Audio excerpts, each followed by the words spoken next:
పేరు చింతల శ్రీనివాస్, విజయవాడ సింగనగర్లో ఉంటాను.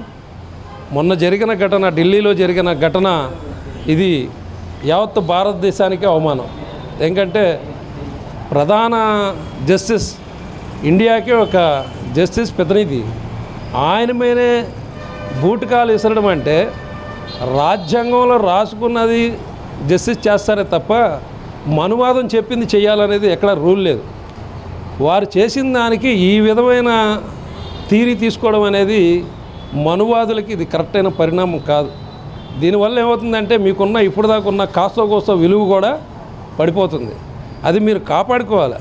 హిందూ భావజాలం పేరు చెప్పుకొని బీజేపీ అవలంబిస్తున్న విధానాలు ఈ మనువాదం దానికి ఆర్జ్యం పోసే తీరులో ఉంది. జస్టిస్ గారికే రక్షణ లేకపోతే సామాన్య మానవులకి ఎక్కడ రక్షణ ఉంటుంది అనేది కూడా ఈరోజు ప్రశ్నించాల్సిన పరిస్థితి.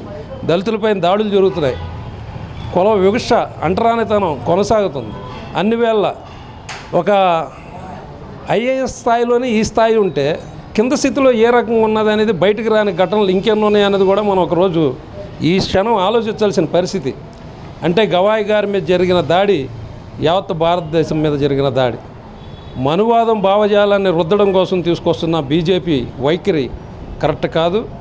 దీనివల్ల బీజేపీ ఇంకా నష్టపోతే తప్ప ఇది మనువాదం వెంట పెట్టుకొని హిందూ భావజాలను రెచ్చగొట్టి తీసుకొచ్చే పరిణామాలు, దళితులపై జరుగుతున్న దాడులు ఈ విధమైన కరెక్ట్ కావు.